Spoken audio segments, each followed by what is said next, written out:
Alright guys, so we're going to go over protecting yourself within the heel hook and the correct way to roll, right? So if Lockie's attacking an outside heel hook here, the most common mistake people make is to roll away from the heel hook. You guys can see that exposes my heel, right? The only time it's safe to do that is if my knee line's clear. If my knee line is past his and I roll and he tries to apply the heel hook, he's not going to break anything because he's just simply turning my whole leg at the hip, and I'll usually clear that, right?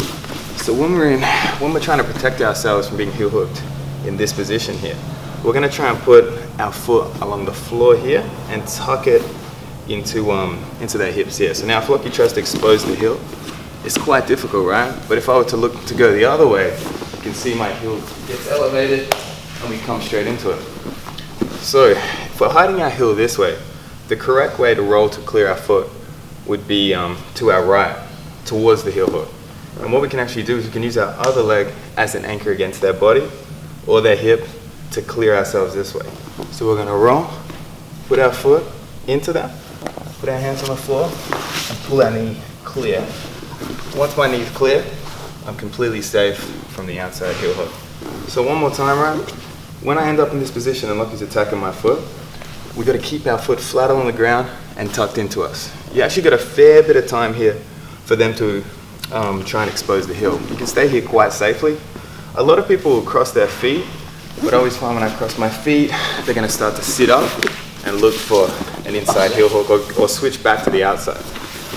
So in terms of an outside heel hook, you want your foot flat along the ground, tucked into their hips. We're going to be throwing our other leg over, framing it against them. Sometimes if they have my foot and I really need a good frame, I'll frame it in the inside of their bicep. We turn and we clear our knee line. So now let's look at the inside heel hook, right? So when we end up in the saddle position, if they don't have control of my other foot, we're in a pretty good position to roll out of the heel hook. But again, a common mistake people make is when they're in this inside heel hook position, they try and roll in to clear their knee line this way. But as you can see, that exposes my heel again, just like we did in the outside, right? So as soon as I end up in this saddle position, I make sure this leg's clear and I try and hide my foot. So I'm trying to turn it in and straighten my toes and then straighten my leg. So now, I mean, even if we're rolling, Lockie's trying to catch that heel, it's quite difficult for him to find that heel. And we can even keep rolling, start to use our legs to clear the heel. So one more time. We don't want to turn into the heel hook, right? It seems like a quick escape. It seems like I want to push these knees off, clear the knee line, and turn in.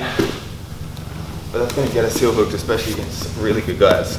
So the moment we land here, we're straightening our foot, we're turning our hips to the right, and as we do that, we start to straighten our legs. So it should be really hard for us to get that heel, and we can start to clear our leg. These are really good, just don't do them once they've got the heel, yeah? So once Craig catches the heel, do not roll the wrong, like that same way, yeah? So it's perfect before he's got the heel. If we go back, now I'm turning away, but as soon as he's caught it, trying to go this way is literally the worst thing you can do, yeah? Same with the other side, heel hook.